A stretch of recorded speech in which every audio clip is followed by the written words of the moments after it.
You're watching BCTV. We're all about Branford.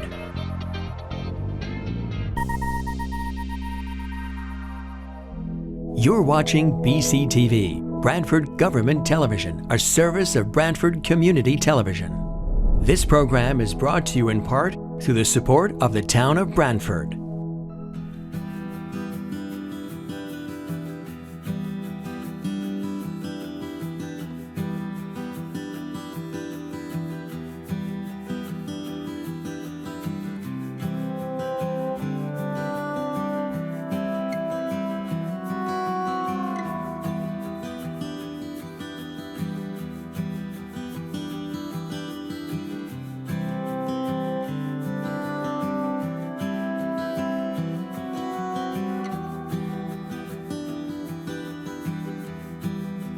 Okay, I have 7:02. I think all commission members are here. So why don't we get started? So we'll call this meeting of the Branford Planning and Zoning Commission to order. It is Thursday, February 16th, 2023. I will introduce members of the commission and staff. Joe Chadwick. Joe Chadwick, are you here? Joe Chadwick is present. Thank you, Joe. Fred Russo. Fred, are you here? Fred, you are muted. Can you unmute yourself? Just make sure.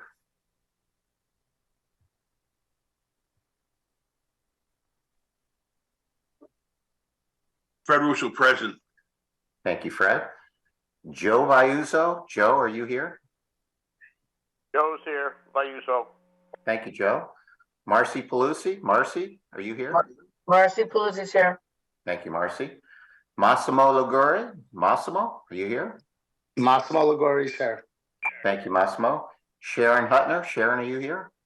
Sharon Hutner is here. Thank you. And I am Chuck Andrews, Chair. Our staff this evening is our Assistant Planner, Evan Brining. Evan, you're here? Here. And our planner, unfortunately, I believe, had an illness and is unable to make it. And we may have our clerk recording secretary in the background is Michelle Martin. So I'll ask our secretary, Fred Russo, to read the notices of public hearing.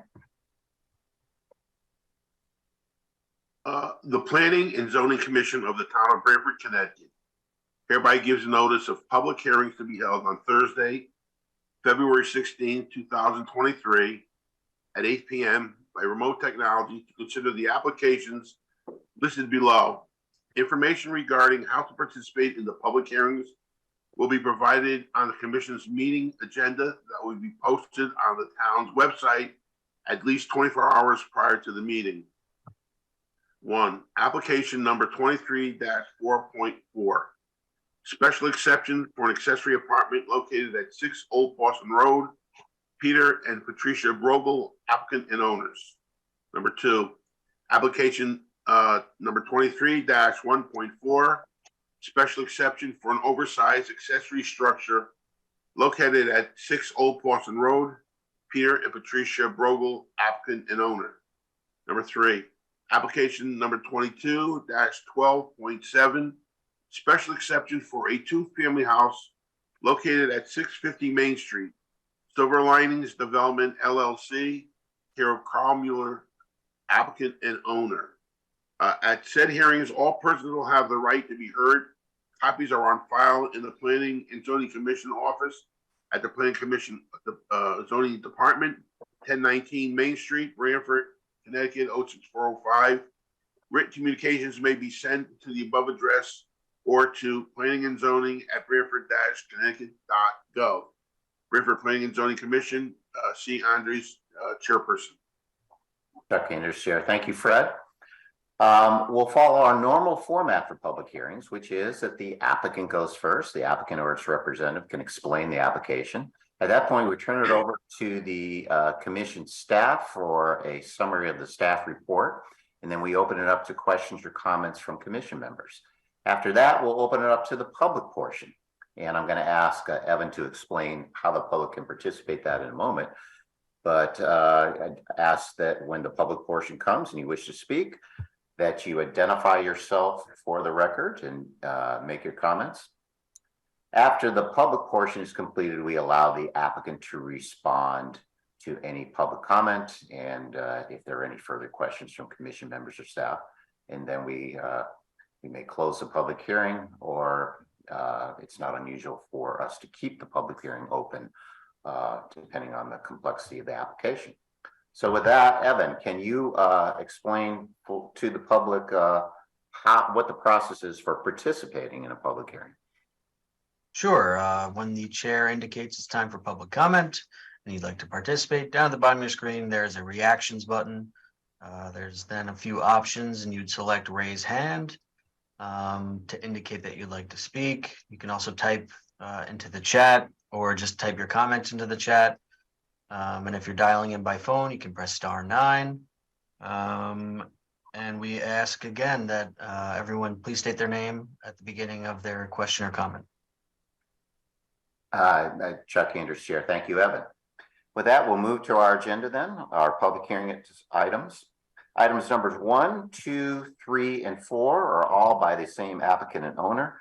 That's BC Investment Properties, LLC, care of Bruce Kishoni, applicant and owner.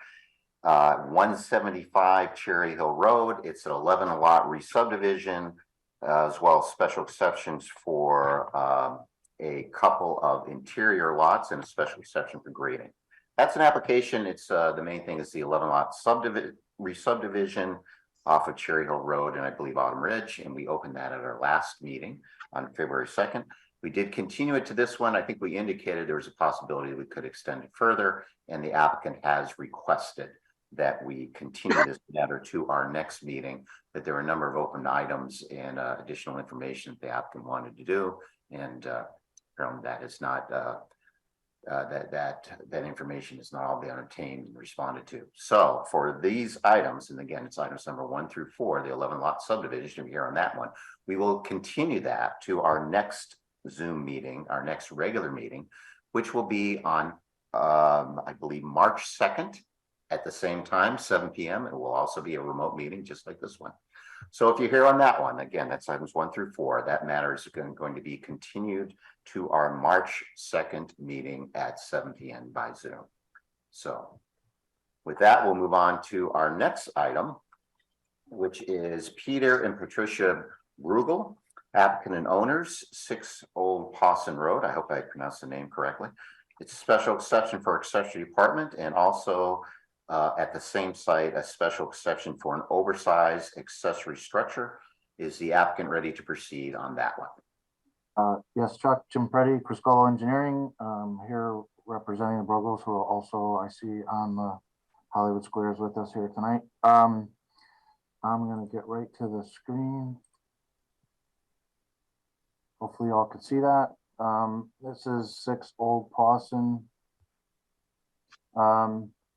Existing house here, an existing accessory structure in the back, 2-car garage on the southeast side of Old Pawson Road. It's a little over 11,000 square feet.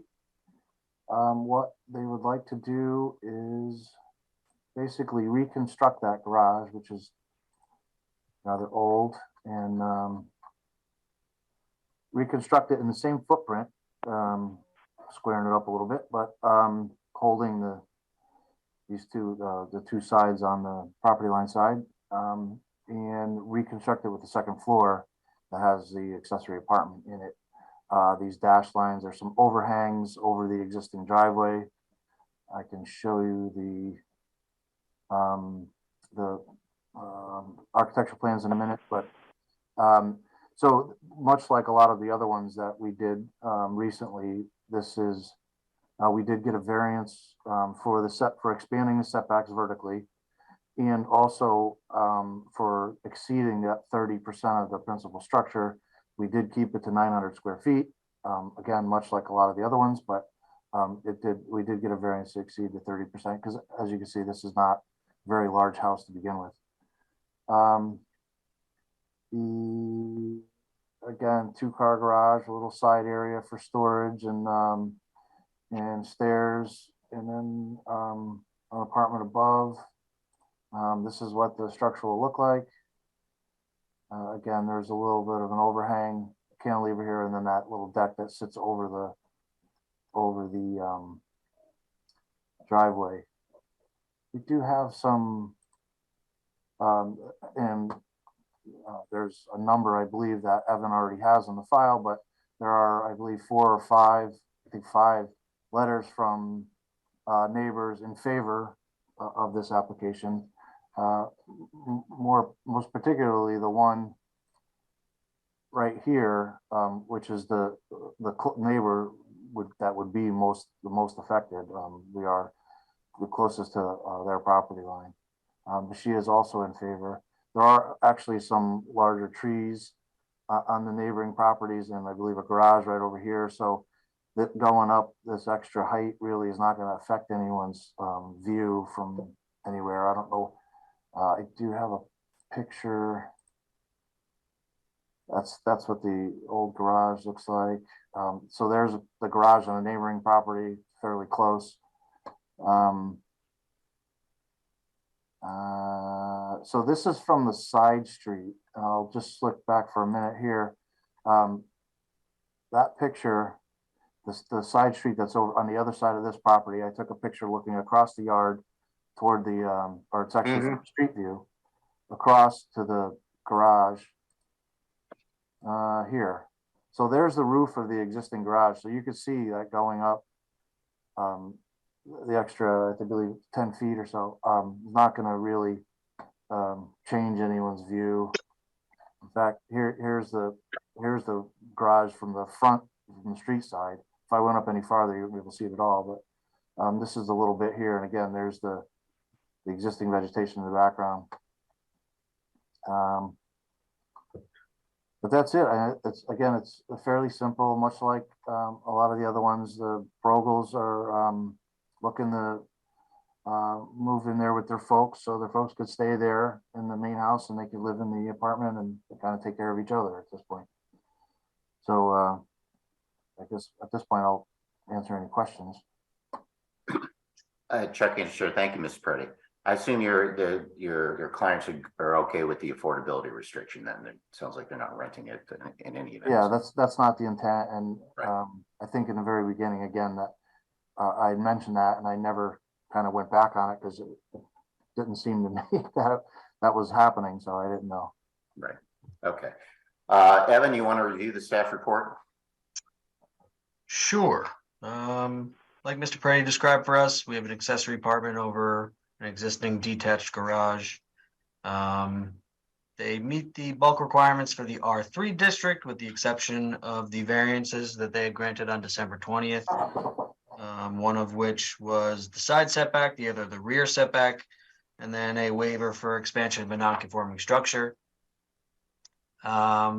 They also have an accessory structure over 800 or over 750 square feet and 15 feet in height. Therefore, they had 2 special exceptions before you tonight. They did not provide a landscaping plan and they meet the parking requirements. No lighting information was submitted, but I've added a condition for any proposed lighting to meet the requirements of section 6.7. They meet the requirements of the accessory apartments section 7.4 criteria, with the exception of the square footage of the proposed apartment being less than 30% of the gross floor area of the principal dwelling.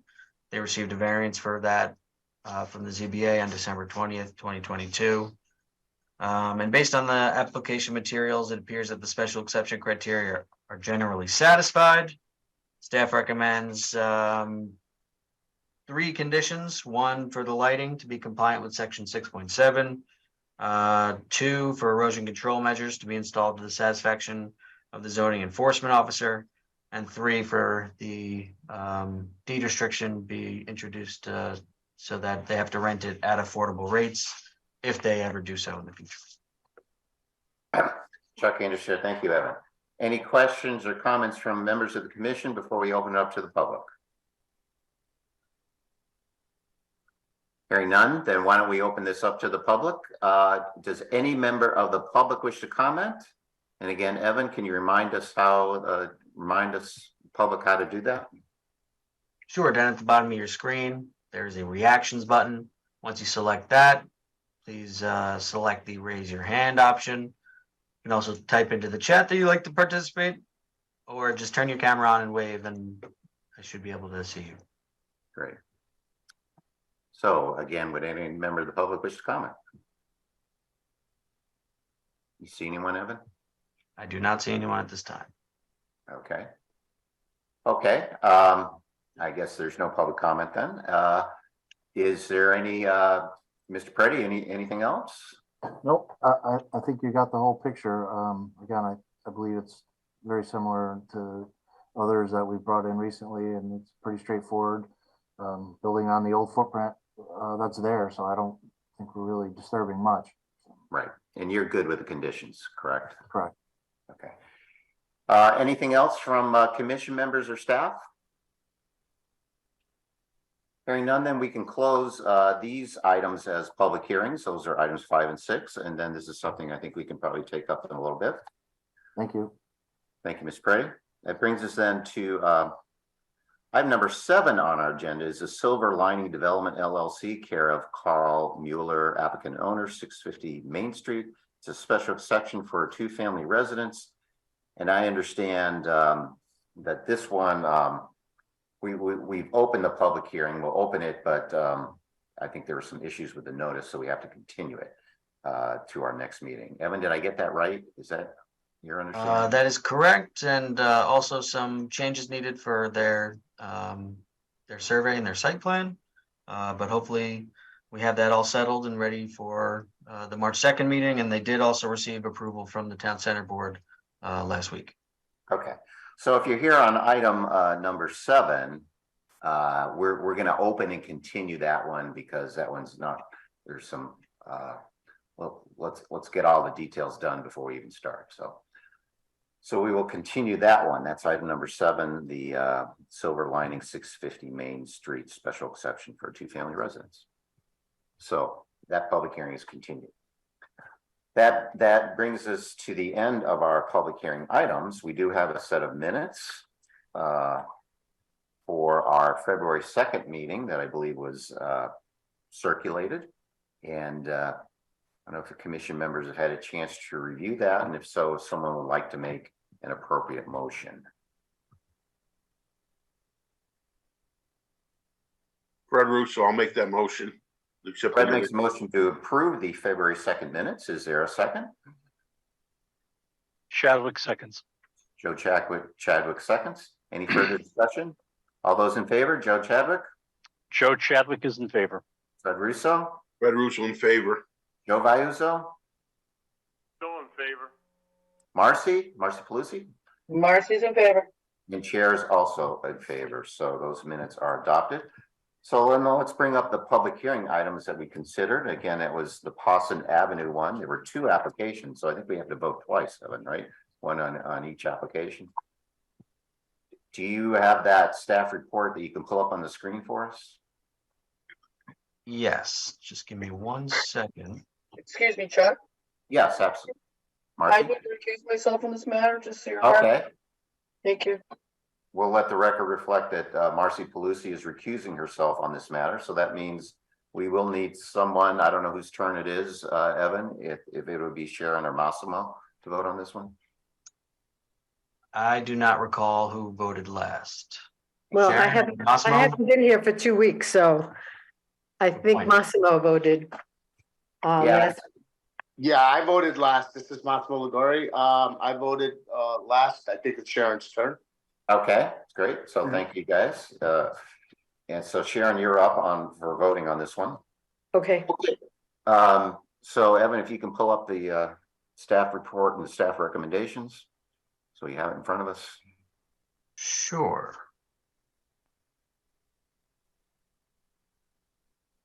Can you guys see this?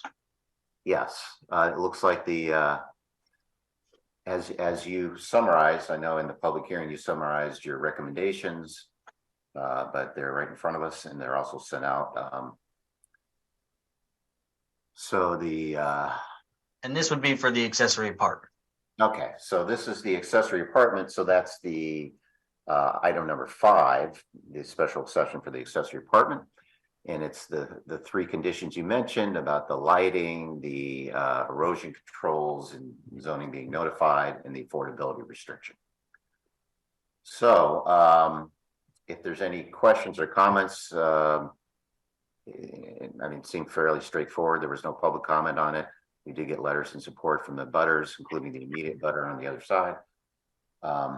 If it looks good, does someone want to make a motion to approve the application by adopting the findings and conditions that are set forth in the staff report, which is presently displayed in front of us? Sharon Hutner so moves. Motion made by Sharon. Is there a second? Chadwick seconds. Joe Chadwick seconds. Any further discussion? All those in favor, Joe Chadwick, Joe Chadwick is in favor. Fred Russo, Fred Russo in favor. Joe Vayuso, Vayuso in favor. Sharon, Sharon Hutner is in favor. and the chair is also in favor. So that application is approved. So the next one is the special exception for the oversized accessory structure. And I think that's one you probably don't need the third condition on that one because it doesn't involve the accessory apartment, just the oversized. So Evan, this looks like it's the same, again, same finding and then the same two conditions about the lighting and the erosion control and notification to the ZO. Correct. So yeah, again, same reason as the other one. There was appears to be there's no opposition stated at the public hearing and got their variances. So if it looks okay, does someone make a motion to approve this application? And this is again the oversized accessory structure application for 6 Old Possum Road by adopting the staff recommendations that are presently displayed in front of us. Fred Russo, I'll make that motion. Motion made by Fred. Is there a second? Sharon Hutner will second it. Second by Sharon. Any further discussion? All those in favor, Joe Chadwick, Joe Chadwick is in favor. Fred Russo, Fred Russo in favor. Joe Vayuso, Vayuso in favor. Sharon Hutner, Sharon Hutner is in favor. and the chair is also in favor. So that application is also approved. So then that brings us then to correspondence. Evan, was there any correspondence as far as you know? There was none. Okay, then we can move to old business. We had one item in old business. And again, that's the McDonald's public hearing that's scheduled for our next meeting. That was the return of McDonald's, and that's on the 2nd. We were having a peer review on that. I don't know where that stands, Evan. Do you have any idea? They sent over a first draft of their comments. So hopefully early next week and definitely by the March 2nd meeting, we should have everything ready for the public hearing to be open. Okay, so that one looks like it's on track. So, okay, so that brings us into new business. Item number 1 is Branford Building Supplies, 211 Monowee Street, a special exception to convert the lower level into a residential use, and this requires a public hearing. And I understand it's moving from an office to an apartment use. So that'll be scheduled in coordination with staff as to when it's a good time for that. Correct. And then item number 2, that's Cirrus Farm, a site plan modification. That's the new brewery that we approved. That's, I guess, under construction. I understand that there was some movement of an installation of additional sidewalk. It may not even be necessary for us to come before us, but it's on the agenda. And if it is, I think we'll go forward, but if not, they may be able to approve it. Our regulations allow staff to approve minor modifications, and this may come within that category. Anything else on that one, Evan, that I'm missing? No, but Harry did want to do a staff approval for it, just because, like you said, how minor in nature it is. It's essentially one sidewalk being added to the rear of the building because of state building code requirements. And I don't believe any other alterations to the site would be necessary. Okay. Does that sound okay with everyone? I mean, I think it's sounds okay to me. It's it's good to be able to approve stuff without having to wait for a meeting if it's minor, and that's why we put the reg in, so. Okay, then item number 3, a modification to an approved re-subdivision per section 6.10 of the subdivision regulations. Evan, you want to explain that one? That's 292 Leeds Island Road. Section 610 of the subdivision regulations allows for the overall subdivision plan to be modified by the Planning and Zoning Commission without a public hearing. The first home to be built as part of this project, once the builders got out there, they weren't able to grade the way that they thought they would be able to, so they had to alter a few drainage features like the swales near the driveway, and they also had to change the location of the driveway across different lots. The applicant's currently working to have the easements changed that were a part of the original approval, so that these new driveway layouts are all written into that easement. And then I can bring up the new plan for you. And if you'd like to see the old plan as well, please let me know. So here it is in front of you.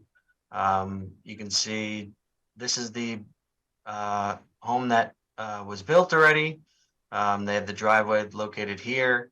And I believe it was originally supposed to be somewhere over in this area. I can actually go ahead and just bring it up. This is the original approval. You can see the driveway here on the actual lot with the extension towards the street. And like I said, once they got out in the field, they weren't able to construct it the way that they thought they would be able to. Harry would also like to do a site plan modification for them to be approved by himself. He felt that the changes were again minor in nature, that it's something that he could review for them. And so the only thing that would be needed would be a modification of the actual subdivision plan by the Planning and Zoning Commission tonight. Okay, so it's basically moving the location of the driveway and nudging it in some easements, I guess, cross easements to do that. Yeah, and the removal of some of the swale and drainage features, which the engineering department had reviewed and said we're okay. And now it's just a matter of Harry reviewing those site plan changes, which he said that he would be comfortable with. Okay. And there's no changes to the boundaries, the lot shapes are the same and everything else, is that right? Nope, no changes to the lots, no changes to the uses, all single family homes. And yeah, that's about it. Okay. Any questions from anyone?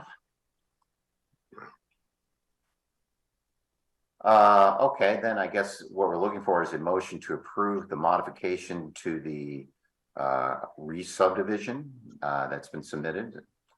Does someone want to make that motion that we approve as shown in the revised plans that we're looking at? Fred Roos will make that motion. Motion by Fred. Is there a second? Joe Vayuso seconds. Second by Joe. Any further discussion? All those in favor, Joe Chadwick. Joe Chadwick is in favor. Fred Russo. Fred Russo in favor. Joe Vayuso. Vayuso in favor. Marcy Palusa. Marcy's in favor. And Chair is also in favor. So that modification is approved. Other business, planners. I think you forgot to ask me. Oh, I think Marcy was Oh, right, she recused herself, sorry. right. It was just the other. So okay. So so the planners report, Evan. Nothing at all. Okay. Wow. You look at this. Okay. Does everyone have anything else? I'll make one just quick comment. It was passed along. There was a former member of the commission. I'm sure Joe Vayuso knows because he's been here longer than me. Phil Fisher. He passed away recently. I did go to the wake and saw the family, and they were, they were appreciative, and Phil was a great guy. I mean, he worked like you all do. Like he was a great volunteer. He served for many years. He was an engineering background. He, it was good, and sad to see him go. And his wife was saying, yeah, still watching zoning meetings or on occasion. So it's just we got a great group of volunteers. So anyone else have anything? Sharon. Yeah, I hate to extend the meeting, being that it's so short, but I just want to update everybody with what's happening with the Coastal Vulnerability Committee. Evan, did you get my email today with the draft of the language that Peter and Kurt? Well, Yes, you did? Yes. Okay, so Peter Henschel and Kurt Johnson, who is now consulting with the committee, drafted up some language with some questions that we would like to send out on the listserv that Harry so generously volunteered to help us use. So I just wanted to update the commissioners about that. I don't know whether to do it now. Should that have gone in correspondence or? I am not sure. I apologize. We can fit it into the planner's report. Did you want to go over it, Sharon? Yeah, if people could see it. Oh, well, I mean, I don't really think the commissioners needs to see it unless they would like to.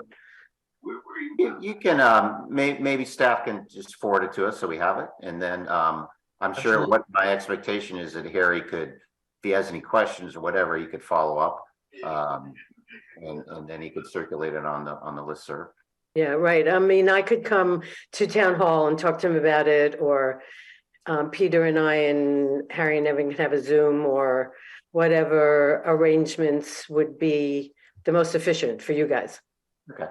Yeah, my suggestion, why don't you just circulate so we have it, and then if anyone has any questions, we can get in touch maybe with Harry, and he can help coordinate whatever the next step is. They want more people downtown. Okay, that's all I have to report. Okay, thanks, Sharon. Can I intervene for 1 second? What does that committee have to do with planning and zoning? Is that going to be part of something that we do, or are they going to influence some of our decisions or anything like that? I'm not quite sure. I think when we discussed it, remember, we did have a special meeting in November. There was just, and there was a decent presentation that actually showed actual sites, and there were some questions and, of what, if anything, is the next step to do. And I think Sharon volunteered to be a sort of liaison on behalf of our commission to work with them. And the specific thing, the thing that brought up is, it's a broad category, and it encompasses many things besides planning and zoning, because sea level rise is a global thing. But the question was, well, what about, we're not the only town that has a water, that's bordered on Long Island Sound, and there's some, nice ones down that have, wealthy staffs down in Fairfield County and other planners. So the sort of initial thought was, is there anything you can do from a zoning point of view, and have other towns sort of done stuff? So it's, my understanding is it's sort of a data gathering type of thing that Sharon was going to work on with others, just to see if there is anything that is relevant, because it is kind of an open question. So that was my understanding, Massimo, as to what was going on.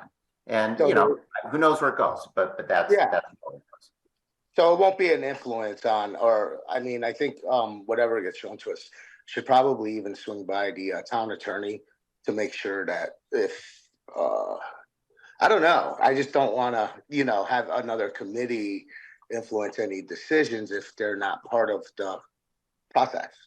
I don't see this as any different, just like we had a separate committee doing the plan of conservation development that sort of focused on different things. And again, this is just, there are questions, that